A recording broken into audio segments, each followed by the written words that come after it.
विचारलेला आहात की नरेंद्र मोदींची पकड मजबूत झाली आहे की नाही, तर प्रश्न असा विचारला पाहिजे की नरेंद्र मोदींनी पक्षावर पकड मजबूत करण्यासाठी अमित शहाची नेमणूक केली की नाही, आणि ही नेमणूक ते करू शकले कारण आज त्यांची पकड आहे, पण ही पकड कायम राहणार नाही, त्याच्यामध्ये प्रश्न निर्माण होऊ शकतात, म्हणून त्यांनी भविष्य काळासाठी केलेली व्यवस्था आहे असं आपण म्हणू शकतो. आणि म्हणून या प्रश्नाचं उत्तर होकारतीच द्यावं लागेल की नरेंद्र मोदींनी वादग्रस्त व्यक्तिमत्व असतानाही जाणीवपूर्वक आपल्या मित्राची पकड मजबूत करण्यासाठी केलेली ही अध्यक्षपदी निवड आहे, असाच निष्कर्ष आम जनता काढते आणि त्यात काही चूक आहे असं मला वाटत नाही. इतका सगळे निष्कर्ष काढले जात आहेत, पण जतीन देसाई आणि आशिष शेलार दोघांनाही आता पुढचा प्रश्न विचारते, तुमच्यापासून सुरुवात करते.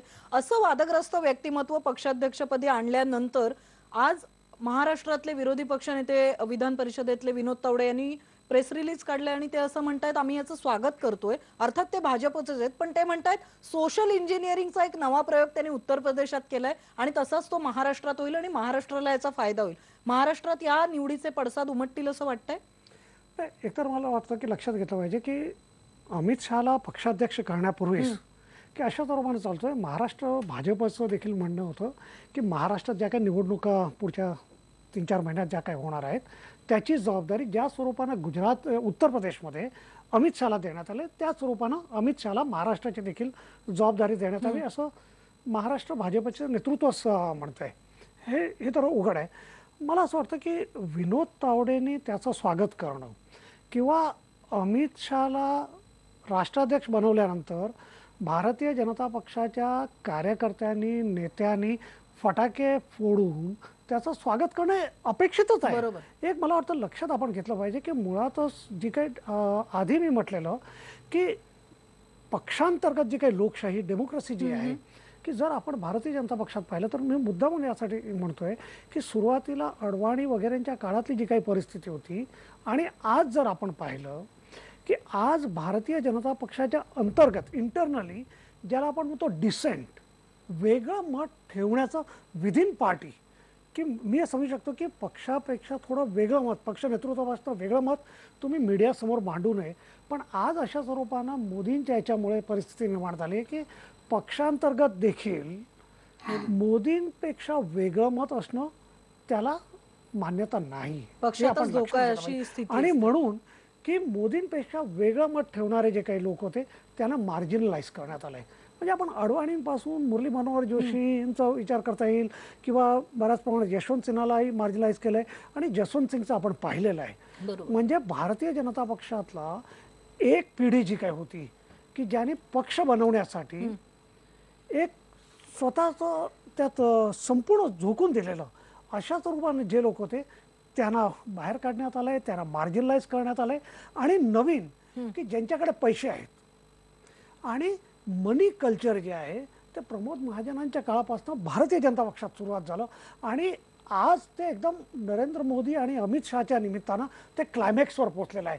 आणि मला असं वाटतं की मनी कल्चर मनी बॅक कल्चर भारतीय जनता पक्षातलं जे आहे ते अत्यंत या देशातल्या लोकशाहीच्या दृष्टीने अत्यंत घातक.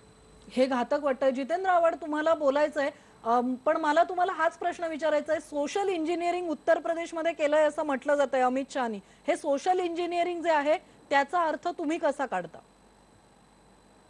नाही, बरोबर त्यांनी सोशल इंजिनिअरिंग केलंय, 100% केलंय. 120 दंगली झाल्या. मुझफ्फरनगरच्या दंगलीनंतर उत्तर प्रदेशमध्ये 120 दंगली झाल्या आणि साहजिक आहे दंगलीचे पडसाद कसे उमटतात हे मिरजेच्या दंगलीनंतर सांगलीकरांनी अनुभवलेलं आहे.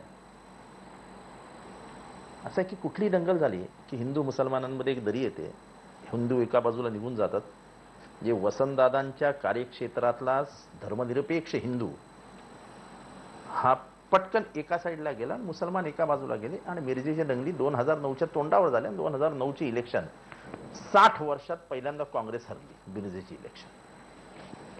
मुझफ्फरनगरला दंगल झाली, त्याच्यानंतर छोट्या मोठ्या 120 दंगली झाल्या.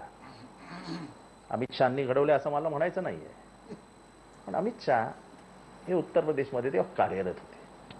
हा कदाचित बीजेपीच्या दृष्टीने सोशल इंजिनिअरिंगचा भाग असू शकतो. अमित शहा येणार महाराष्ट्रात, अमित शहा येणार असे खूप बोंबाबोंब झाली.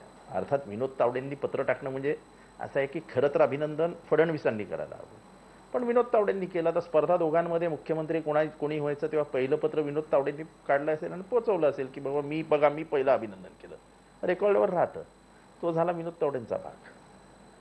मध्यंतरीच्या काळामध्ये या महिन्याभरात महाराष्ट्रात विविध ठिकाणी आणि खास करून पश्चिम महाराष्ट्रात दंगली झाल्या. अगदी कधी नव्हे ते पिंपरी चिंचवड, हडपसर, की जिथे आजपर्यंत कोणाला दंगा नावाची गोष्टच माहित नाही अशा ठिकाणी दंगली झाल्या. ह्याचं मूळ कॉज कुठे आहे? असं की पश्चिम महाराष्ट्रामध्ये ही मोदी लाट सोडून द्या, पण आजपर्यंतचा राजकीय इतिहास पाहता पश्चिम महाराष्ट्र हा कायम काँग्रेसी विचारांबरोबर राहिलाय. तो एक तर राष्ट्रवादी काँग्रेस बरोबर राहिला नाही, काँग्रेस बरोबर राहिला. कुठेही महाराष्ट्रामध्ये दंगली होत नाहीत आणि त्या अशा भागात होतात जिथे कायम काँग्रेसची आपली सत्ता ठेवलेली आहे. काँग्रेस इथं निवडून आलेली आहे. म्हणजे काँग्रेस म्हणजे राष्ट्रवादी काँग्रेस किंवा काँग्रेस, म्हणजे जे समविचारी काँग्रेसी धर्मनिरपेक्षच्या बाजूनी जाणारे आहेत आणि चांगल्या मतसंख्येने निवडून आले आहेत, नेमक्या तिथेच दंगली झालेल्या आहेत. कदाचित याचं विश्लेषण कोणी आजपर्यंत केलेलं नसेल, पण हा महाराष्ट्राला धोक्याचा इशारा आहे. सोशल इंजिनिअरिंग म्हणजे जर उत्तर प्रदेशच्या 120 दंगली असतील तर महाराष्ट्राच्या गृहमंत्र्यांनी ह्याच्यापुढे तयार राहावं. कारण का निवडणुकीच्या तोंडावर झालेली मिरजेची दंगल आणि त्यानंतर मिरजेमध्ये उमटलेले राजकीय पडसाद आणि त्याच्यानंतर सांगलीमध्ये झालेलं ध्रुवीकरण हे फार बोलकं आहे. एकीकडे आपण शाहू फुले आंबेडकरांचा महाराष्ट्र म्हणतो आणि त्याच शाहू फुले आंबेडकरांच्या महाराष्ट्रामध्ये सोशल मीडियामध्ये आलेल्या एका चित्रावरनं दगडफेक सुरू होते, जाळपोळ सुरू होते आणि ते नेमकी अशा भागात होते की ज्यांनी आजपर्यंत दंगल अनुभवलेली नाही. ह्याच्यातनं सोशल इंजिनिअरिंगचे नवे धडे महाराष्ट्राला घ्यावे लागतील. फुले शाहू आंबेडकरांचा महाराष्ट्र आपण किती दिवस म्हणायचं? बरोबर आहे. आवड साहेब, तुम्ही जे मुद्दे म्हणताय ते महत्वाचे आहेत, त्याच्यावर शेलारांना विचारते. पण ब्रेक घेण्याआधी मला तुम्हाला देखील एक प्रश्न विचारायचा आहे. ही सगळी जर भीती असेल तर महाराष्ट्रात तुमचेच गृहमंत्री आहेत, तुम्ही ज्या ज्या घटनांचा उल्लेख करताय या सगळ्या घटनांमध्ये गृहमंत्री अपयशी ठरले इथे कायदा सुव्यवस्थेचं नियंत्रण ठेवायला. जर अशा प्रकारचं सोशल इंजिनिअरिंग भाजपकडून केलं जाणार असेल तर राज्यात जिथे तुमची सत्ता आहे इथे तरी सत्तेचा आणि कायदा सुव्यवस्थेचा योग्य तो धाक तुमच्या सरकारनं का दाखवलं नाही? मला उत्तर देता येईल? हो बोला. म्हणजे ब्रेक नाही आहे ना? नाही, उत्तर घेऊन ब्रेक घेणार आहे नंतर. असं आहे की कमीत कमी पुण्यामध्ये 300च्या वरती लोकांना अटक केली. धनंजय देसाई नावाचे जे हिंदू राष्ट्र सेनेचे तथाकथित प्रमुख आहेत त्यांना अटक केली. या प्रत्येकाला अटक करण्यात आलेली आहे. 300च्या वरती लोकांना अटक करण्यात आली आहे. पण नुसते अटकेनी होत नाही ना. शेवटी ह्याच्यातनं जे पॉलिटिकल रेफरकेशन्स असतात, ह्याच्यातनं जे ध्रुवीकरण होतं त्याचं रूपांतर मतदानात होतं. तुम्ही 500 माणसं आतमध्ये टाकाल, पण ती 500 माणसं एका विशिष्ट समाजाची असली की तो समाज नाराज, त्या समाज असते हा समाज नाराज आणि त्याचे राजकीय पडसाद आणि ते नेमके निवडणुकीच्या तोंडावर होत असतात. एक लक्षात घ्या, कुठल्याही दंगली निवडणुकीच्या तोंडावरच का होता तो? दुर्दैव नशिबाने मी तुम्हाला आठवण करून देऊ इच्छितो की धुळ्यामध्ये दंगल झाली 2009च्या दरम्यान आणि त्या दरम्यान नाशिकमध्ये दंगल झाली, धुळ्यामध्ये दंगल झाली आणि कंप्लीट आदिवासी बेल्टमध्ये दंगली सुरू झाल्या. मी तेव्हा आपल्या टीव्ही चॅनलवरती झालेल्या मुलाखतीत सांगितलेलं की आदिवासी पट्ट्यामध्ये दंगल करण्याची सवय ही गुजरातमधून आली. कारण का गुजरातमध्ये 60 वर्षाच्या राजकारणामध्ये आदिवासींनी कायम काँग्रेसला मतदान केलं. 35 जागा आदिवासींच्या होत्या. ते दाहोड, छोटा उदयपूर ह्या जो क्षेत्र आहे म्हणजे जिथे गोधरा घडलं, गोधराच्या जो राईट हँड म्हणजे उजवीकडचा पट्टा आहे, त्या 35 जागा काँग्रेसला मिळत होत्या. नेमका हिंदू मुसलमानांचा वाद सुरू झाला आणि गुजरात आदिवासी विरुद्ध मुसलमानाशी एक लढाई लावण्यात आली. आदिवासी एका बाजूला गेल्या. आज तर 35 पैकी फक्त 3 जागा काँग्रेसच्या हातात आहे, ज्या 60 वर्ष काँग्रेस जिंकत होत्या. 32 जागा बीजेपीच्या हातात निघून गेल्या. अशाच प्रकारचं काहीतरी सुरू झाल्याचं मी बोलून दाखवलं. धुळ्याला दंगल झाली आणि 3 दिवसांनी इथे करकरे साहेबांची त्या प्रकरणात हत्या झाली. ते झाल्यानंतर अचानक सगळ्या दंगली बंद झाल्या आणि म्हणजे महाराष्ट्र एका वेगळ्या वळणावर निघून गेला. ते 26/11 नंतर वेगळं चित्र महाराष्ट्रात निर्माण झालं. त्यामुळे ह्याच्याकडे असं आहे की तुम्ही ह्याच्याकडे ऍडमिनिस्ट्रेटिव्ह गृह मंत्रालयाने दुसऱ्या दृष्टिकोनाने बघायचं, पण ह्याचा जो राजकीय अभ्यासक आहे ते मी राजकीय अभ्यासक म्हणून बघावं. ठीक आहे, तुम्ही जो राजकीय फक्त अर्थ काढलाय administration, त्याबद्दल गृहकर्त्रे काय म्हणते हे सगळं. भाजपचं म्हणणं पण ब्रेक ह्याच्यातनं नंतर जी ऐकून घेऊया. मतमतांतरं तयार होतात, हां. ह्याच्यानंतर जी ध्रुवीकरणं तयार होतात आणि ह्याच्यातनं जी राजकीय पडसाड होऊन जे सत्ता बदल होतं, त्याचं धनी कोण आणि त्याचे कोणाच्या बाजूनी सगळं होतं, हेच सत्य तुम्हाला मिरजेच्या दंगलीतनं, मिरजेच्या निवडणुकीतनं महाराष्ट्रात दिसेल.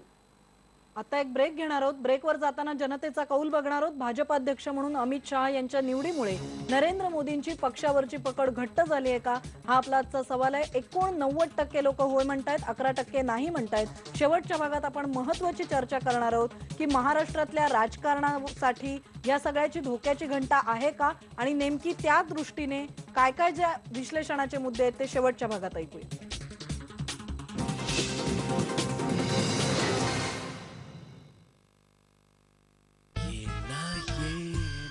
बद्धकोष्ठ जेव्हा होतं तेव्हा मन पोटाचा विचार करत राहतं. ट्राय करा डल्कोफ्लेक्स. डल्कोफ्लेक्स काम करतं ओव्हरनाईट, म्हणजे सकाळपर्यंत तुम्ही बनता फ्रेश अँड लाईट. डल्कोफ्लेक्स डब्याच्या पॅक मध्ये. ये वाला एसी फाइनल है. सर स्टेबलाइजर कौन सा देना है? कोई सा भी चलेगा? एसी 5 स्टार रेटिंग और स्टेबलाइजर कोई भी. सिर्फ माइक्रोटेक स्टेबलाइजर लीजिए जो आपके एसी को वोल्टेज फ्लक्चुएशन से सुरक्षित रखे और बिजली भी बचाए, ताकि आपका एसी सिर्फ कूलिंग दे, प्रॉब्लम नहीं. कोई भी स्टेबलाइजर नहीं, सिर्फ माइक्रोटेक स्टेबलाइजर.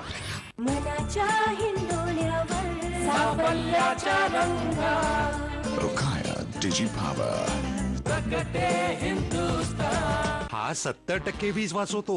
हा तो यूपीएस पण. हा बघा सर, हा किती वीज वाचवतो. हा वीज नाही वाचवत. थांबा, घेऊन या मायक्रोटेक विथ IPS टेक्नॉलॉजी, जो रोज इतकी वीज वाचवतोय की 3 वर्षात होऊन जातो अगदी फ्री. मायक्रोटेक पण वीज वाचवतो. ए, शाबास. तुमच्या स्कॅल्पला उन्हाळ्यात बरंच काही सहन करावं लागतं. बराच चिकचिकीतपणा, बरीच धूळ माती आणि कदाचित बराच डॅन्ड्रफही. पण हेड अँड शोल्डर्स ह्याचं प्रभावी निवारण करतो. पाहिलं? आणि तुम्ही राहता 100% पर्यंत डॅन्ड्रफ फ्री नेहमी. Head and shoulders.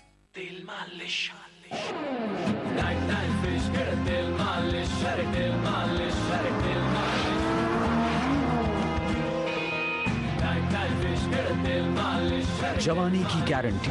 Veedol take off 40 engine का तेल मालिश. तुझ्या पायात नशीब तुझे, आराम आसे तर काम होय, काम होय. PU Plus range by Lancer Footwear. आराम आसे तर काम होय. पहलवान ने किया ब्लास्टो पर जोरदार हमला, पर ब्लास्टो टैंक वही मजबूत का मजबूत. Blasto rough tough tank.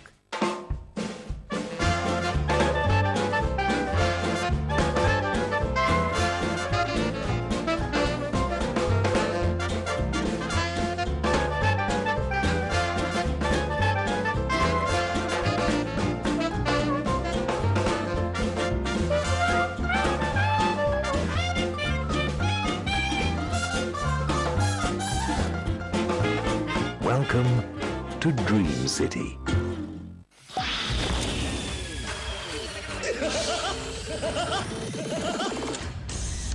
Trisha स्वाइक.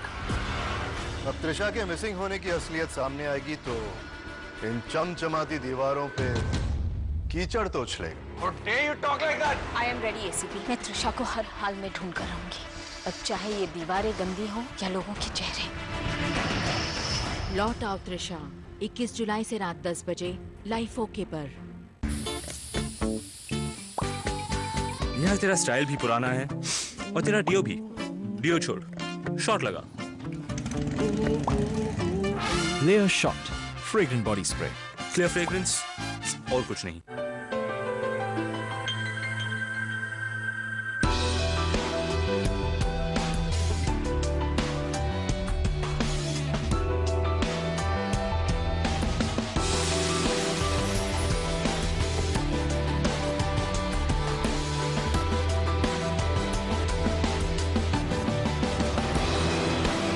Presenting the new SsangYong Rexton by Mahindra.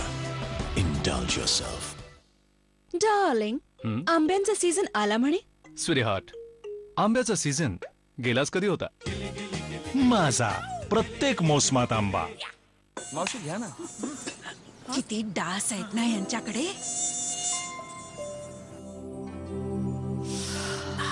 डास तर पळून गेले. अगं यांनी कॉईल लावली की अगरबत्ती. डासांना पळवून लावते, सुगंध पसरविते. नवीन good night lavender jasmine coil. पहलवान ने किया ब्लास्टो पर जोरदार हमला. ब्लास्टो टैंक वही मजबूत ब्लास्टो टैंक. अलंकाराने सजल माझे जग.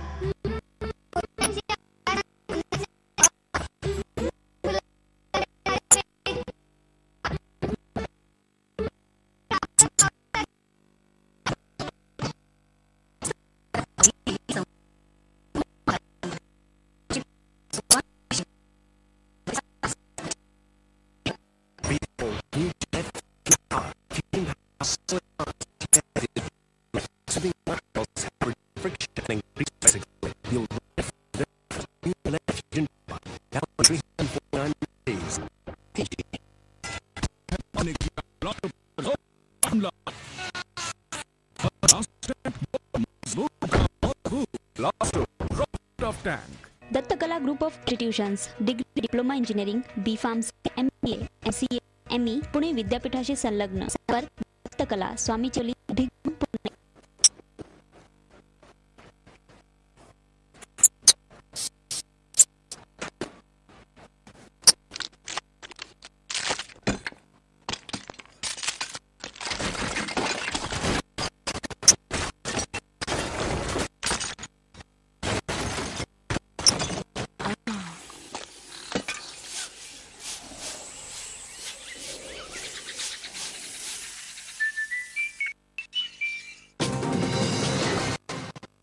सोशल इंजिनिअरिंगच्या मुद्द्यावर आपण बोलतो. शेवटचा भाग आहे, वेळ कमी आहे पण मुद्दे महत्वाचे आहेत. आशिष शेलार, सोशल इंजिनिअरिंग ज्याला तुम्ही म्हणताय ती भीती आहे धार्मिक आणि जातीय ध्रुवीकरणाची असं वाटतं विरोधकांना.